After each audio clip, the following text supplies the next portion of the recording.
Bonjour, je suis très content de vous accueillir sur la chaîne ici et ailleurs et surtout bienvenue en Polynésie.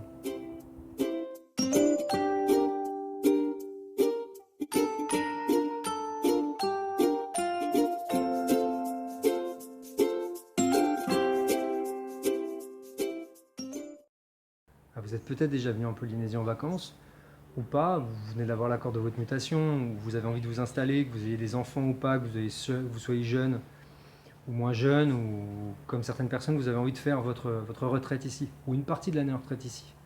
Alors tout ça c'est possible, il y en a qui le font. Euh, Si vous tombez sur des vidéos et que vous n'êtes pas sur ces projets-là, c'est que vous êtes simplement curieux.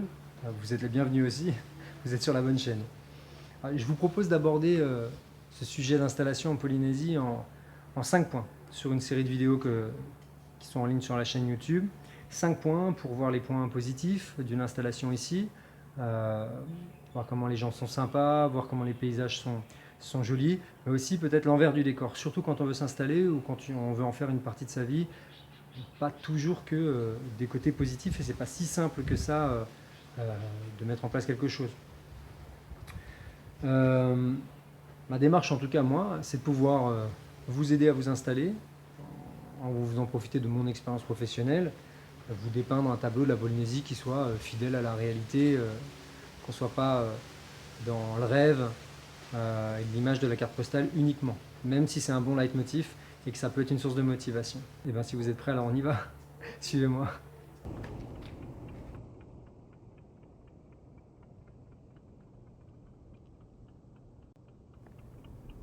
Alors la Polynésie française, ça se trouve ici, en plein milieu de l'océan Pacifique, à 20 heures de vol de Paris, c'est à 18 000 km de la métropole, et elle est située en plein cœur du triangle polynésien, entre Hawaï, la Nouvelle-Zélande et l'île de Pâques. La Polynésie, c'est 118 îles, réparties sur 5 archipels, au nom évocateur. La Société, probablement le plus connu parce qu'on y trouve les îles de Tahiti, Bora Bora et Moorea. L'archipel des Australes, qui se trouve au sud. Tout au nord, les Marquises, qui sont connus parce que Gauguin et Brel y sont enterrés. L'énorme archipel des Tuamotu au milieu, alors là qu'on a une reconnaissance internationale au niveau de la plongée sous-marine, avec des sites comme les passes de Rangiroa et Fakarava qui sont magnifiques. Et l'archipel des Gambiers, qui se trouve en bas à droite, qui est méconnu, mais très très intéressant et très joli.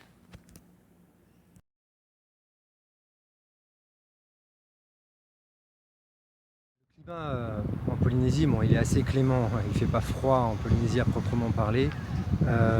Les températures, elles sont assez constantes sur l'année, les températures de l'eau, c'est la même chose. On peut quand même diviser l'année en 2 saisons. Il y a une saison qu'on appelle l'hiver austral. Elle a que d'hiver le nom parce qu'on est sur des températures entre 24 et 28 degrés. C'est la période d'observation des baleines. C'est la période la plus fraîche. Et c'est vrai que c'est une super période. C'est très agréable d'être en Polynésie. En juillet, en août, les nuits sont fraîches, on dort bien. Par contre, juillet-août, c'est aussi le mois où les jours sont les plus courts.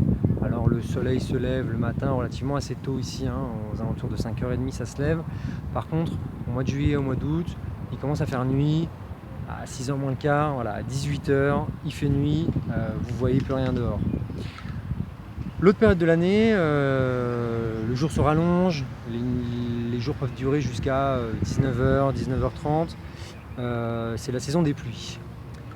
Alors là, il fait humide et il fait chaud. Là actuellement je suis en saison des pluies, donc il pleut pas tellement.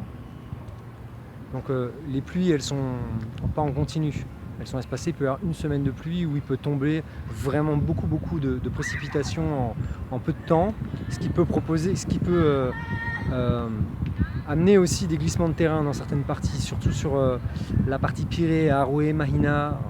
Il y a eu quelques catastrophes cette année. Sinon, voilà, le problème c'est les cours d'eau qui débordent quand il y a beaucoup de pluie et donc ça inonde et ça fait glisser le terrain.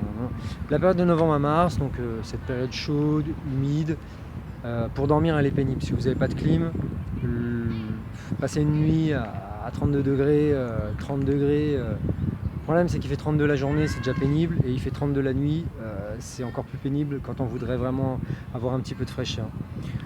C'est la période aussi du vent et c'est vrai que c'est les périodes des cyclones quand il y en a. Je vous avouerai que si en 2015, il y a eu une alerte cyclone, vraiment sérieuse, 95% de probabilité d'avoir un cyclone sur la Polynésie qui allait traverser a priori les Australes. Le chemin classique pour les cyclones, les Australes, ça vient du sud et ça coupe l'archipel de la Société, des fois sur Bora Bora, des fois sur Tahiti et Moorea. On l'a pas eu. Là, on n'a pas d'alerte à proprement parler, donc c'est vraiment anecdotique. Il y en a, quand il y en a, c'est sérieux, mais il y a une multitude de personnes qui viennent faire 3 ans, 4 ans ici sans se prendre un cyclone sur sa maison et sur sa famille.